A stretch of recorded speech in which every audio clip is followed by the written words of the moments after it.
Kemudian mengenai barang bukti, terminologi atau definisi barang bukti. Dalam menghilangkan barang bukti, apakah kita bagaimana atau peraturan mana yang diacu untuk pengklasifikasian barang bukti tersebut? Mohon izin menyampaikan bahwa untuk pengklasifikasian barang bukti dalam KUHP itu hanya ada di pasal 39, ya, pasal 39 KUHP. Tapi kalau secara doktrin, semua barang yang di luar alat bukti berkaitan dengan tindak pidana itu termasuk dalam barang bukti.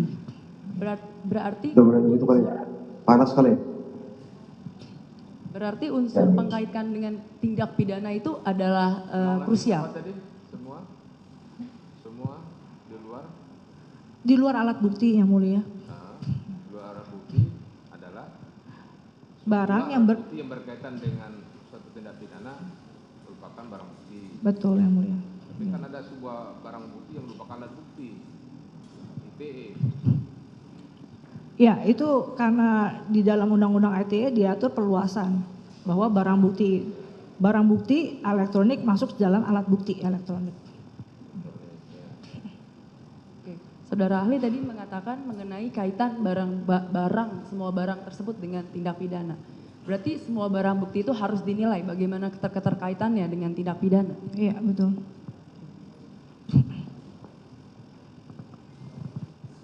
Oke, mungkin selanjutnya dilanjutkan oleh rekan saya.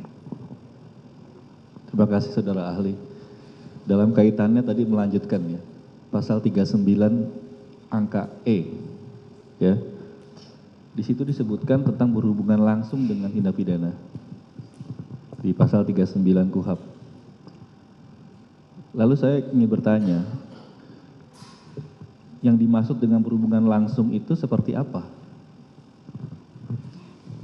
Ya, ini kalau kita bicara barang bukti, ya, itu memang definisinya sangat sempit di dalam pasal 39.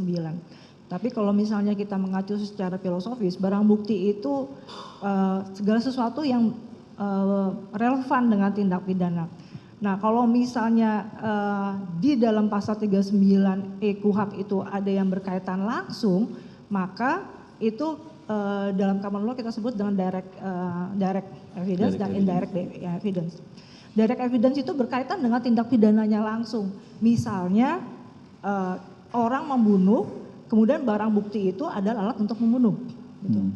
Atau mungkin kemudian kalau yang tidak langsung seperti apa? Tidak langsung itu untuk dia membunuh, lalu kemudian dia menggunakan pistol atau menggunakan senjata tajam, dia mempersiapkan dengan sarung tangan.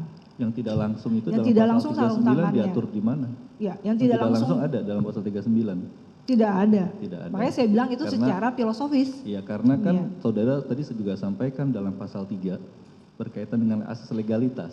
Oh iya. Ya, tadi jaksa menyebutkan mencampur adukan antara legalitas dalam hukum pidana dan hukum acara pidana. Itu dua hal yang berbeda.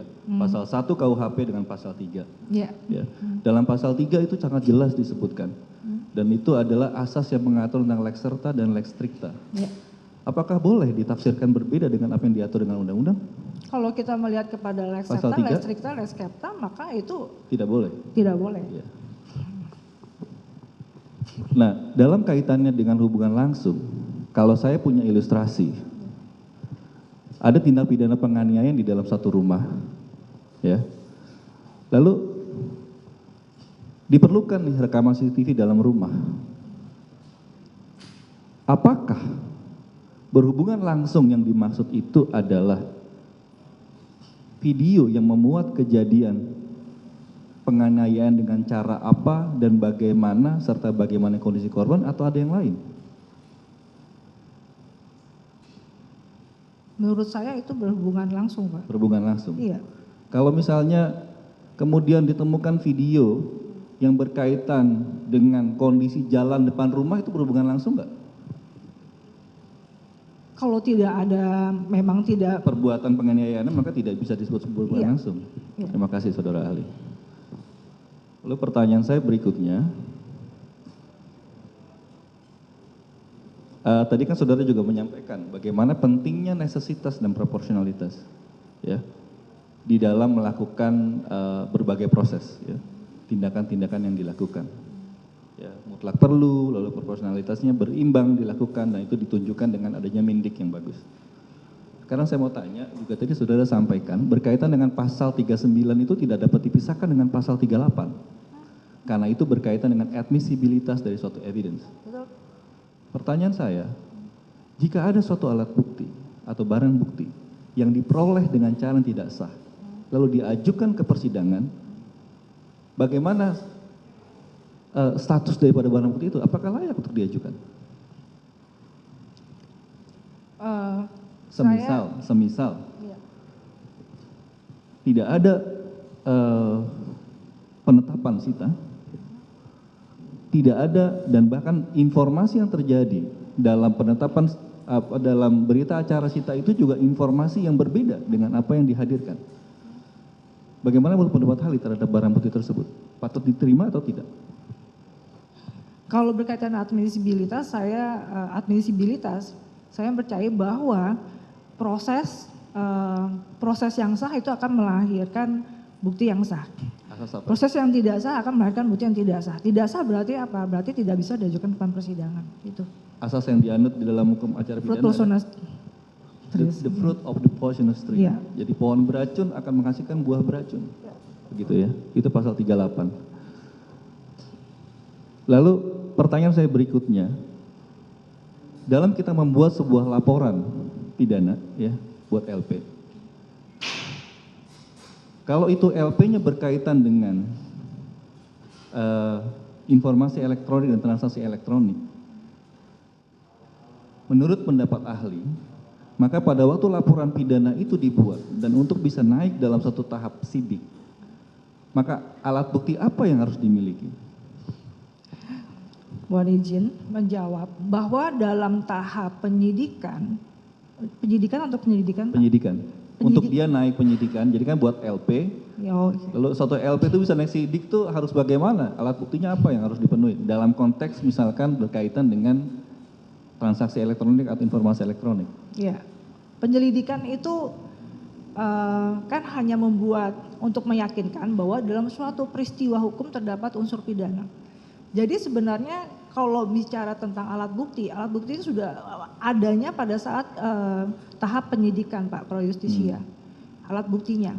Jadi untuk penyelidikan ke penyidikan itu sepanjang memang ada bukti yang dianggap cukup. Nah, buktinya dalam bentuk apa? Bukti apapun yang kemudian bisa membuat begini, penyidikan itu tujuannya adalah mengumpulkan factual guilt, ya, bukan legally guilt. Dalam arti di sini cukup bukti-bukti yang meyakinkan para penyidik bahwa ini memang ada unsur pidana, kemudian bisa naik.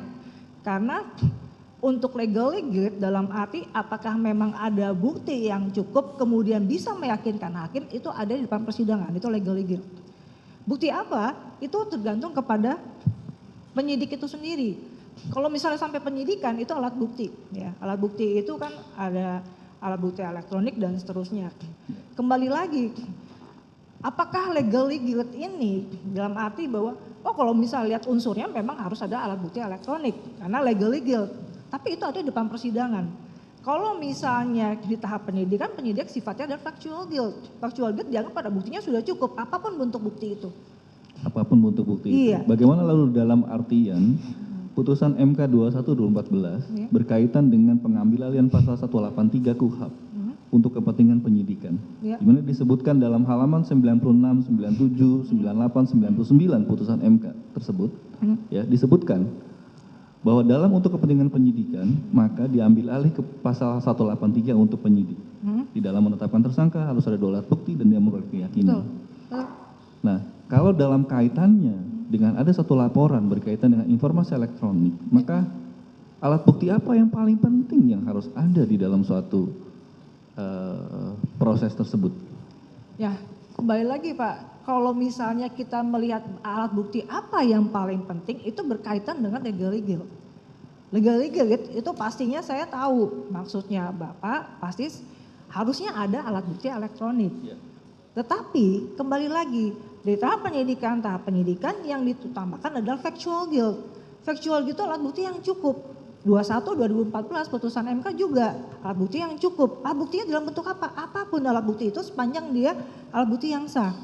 Nah, kemudian kalau misalnya dianggap alat bukti yang paling alat bukti yang paling menentukan itu adalah alat bukti elektronik dalam hal ini, itu adalah dalam rangka legal karena sifatnya adalah membuktikan unsur. Jadi, nah itu adanya di depan persidangan. Kembali, hakim memerlukan hal itu untuk meyakinkan dan menentukan unsur. Iya. Sedangkan factual gate dari tahap penyelidikan itu factual gate tidak dalam rangka pro justisia.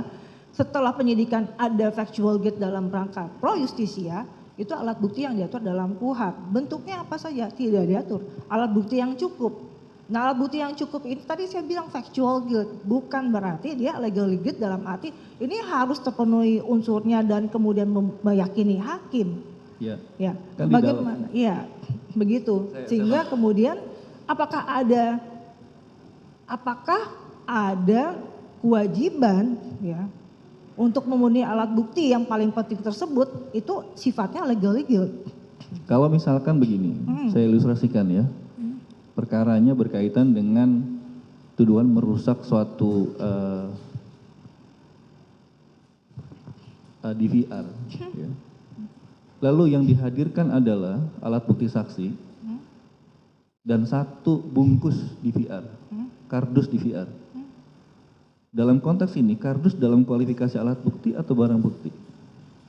Itu barang bukti, Pak. Barang bukti. Iya. Kalau ada saksi dan ada kardus, apakah itu dapat dikatakan terdapat dua alat bukti yang sah? Tidak, tapi Tidak saksi, ada. tapi apabila saksi-saksi saling bersesuaian, berkompromitas itu menimbulkan satu alat bukti petunjuk. Ya, dalam hal petunjuk dalam elektronika 188 mengalami perubahan, Iya, di mana ada beberapa kualifikasi, iya. ya.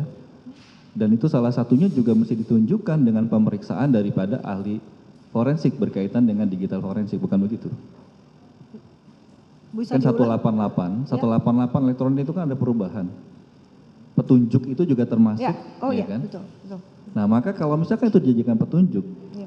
posisi kardus DVR itu ada di mana dalam petunjuk, pengertian perluasan petunjuk 188? Saya tidak mengkaitkan saksi dengan bukti kardus, Pak. Saya mengkaitkan saksi dengan saksi yang lain. Ya, maksud saya Gitu. kan kalau kita bicara petunjuk, Iya. bukti petunjuk, maka kita harus juga melihat bagaimana perluasan alat bukti petunjuk yang tadi ditanyakan oleh saudara jaksa penuntut Iya. umum pasal 5. Iya. Itu ada kualifikasinya dan kardus itu nggak ada dalam Iya, pengertian bukti petunjuk. Maksud saya di situ. iya, betul. Bentar dulu. Lalu barang bukti. Barang bukti apabila berkaitan ya. Lalu tadi saudara juga menyampaikan tentang perintah, ya, dan itu berkaitan dengan juga menyuruh melakukan. Tadi sudah sampaikan, saya sepakat bahwa kalau menyuruh melakukan maka harusnya yang bertanggung jawab adalah yang menyuruh, bukan yang disuruh. Ya.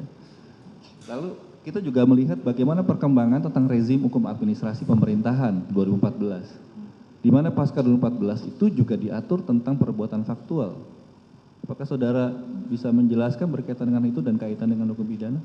Menurut saya itu bukan kompetensi saya, Pak. Bukan kompetensi saudara. Iya.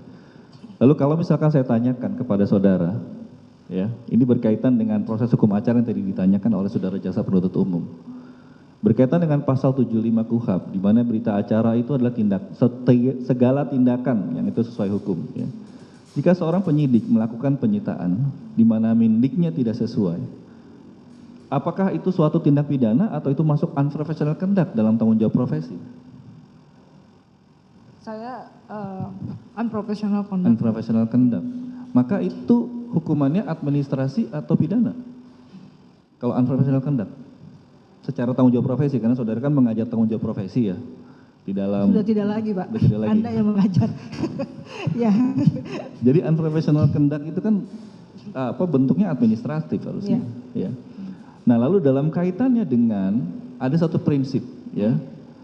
Apakah saudara familiar dengan prinsip kita bicara asas ya, nemo debet bis vexari, ya, di mana itu adalah bentuk dari perluasan daripada double jeopardy, ya, yang itu kemudian juga berkaitan juga dengan prinsip una via principle, di mana itu adalah merupakan disertasi yang ditulis oleh Rogier ya di Belanda tahun 92 yang judul disertasinya adalah Strafsancties, Administrative Sanksi and Het una via Begins of Penal Sanction. Bisa saudara jelaskan berkaitan dengan hal tersebut? Iya, berkaitan dengan asas unavia itu juga menurut saya berkaitan dengan asas double jeopardy, juga berkaitan dengan asas ultimum remedium. Saya sepakat bahwa tidak boleh ada orang dikenakan dua sanksi sekaligus, ya, karena itu untuk kepastian hukum dan untuk keadilan. Persoalannya Pak, segala sesuatu, asas unavia, asas ultimum remedium itu harus dinyatakan secara tegas dalam suatu undang-undang. Apakah dia akan dikenakan sanksi administratif, apakah dia akan dikenakan sanksi pidana. Sepengetahuan saya, undang-undang yang menegaskan mengenai asas unavia atau ultimum remedium itu adalah satu undang-undang KUP, Ketentuan Umum tentang Pajak. Itu jelas bahwa yang didahulukan adalah administratif. Administratif tidak ada lagi pidana, masuk juga tax fraud. Undang-undang pemilu, apabila ada kecurangan harus dilakukan lagi, itu kena administratif. Tidak lagi, kalau bisa tidak dilakukan baru kena pidana.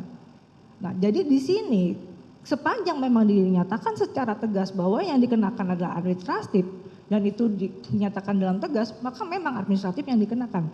Tetapi persoalannya banyak sekali yang sifatnya tersirat dan tidak ditegaskan dalam satu undang-undang.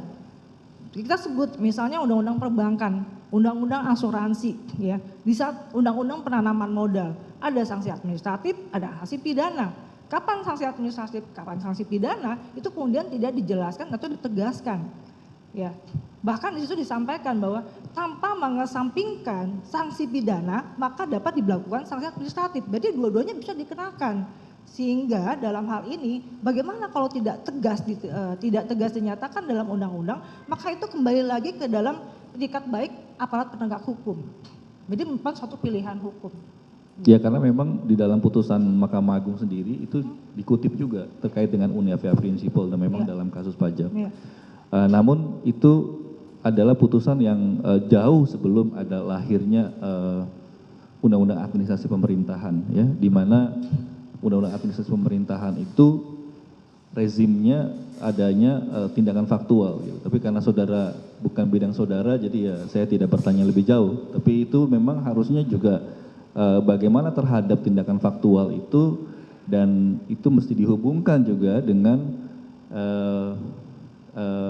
memori vantolating dari Undang-Undang 586, yang itu kita bisa lihat gitu bagaimana perkembangan itu lalu bisa dilihat. Mungkin nanti kami akan sampaikan dalam ahli kami di hukum administrasi negara.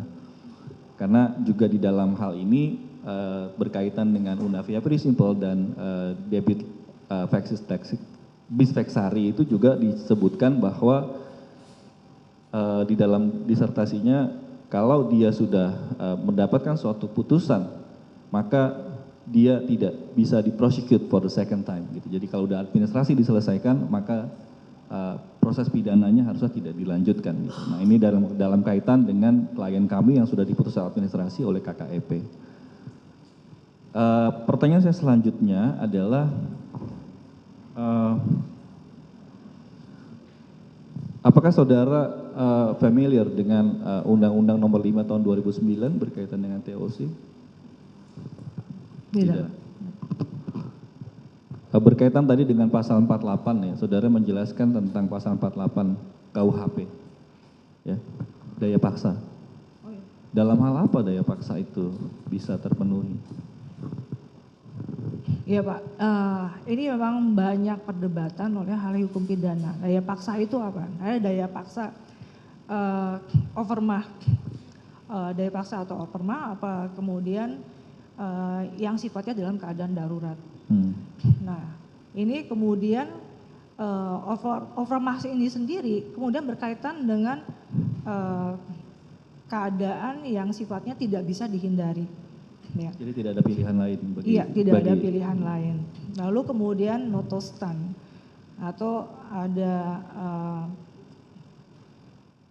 notostan dalam hal ada konflik antara dua antara dua kewajiban atau konflik antara kepentingan kewajiban.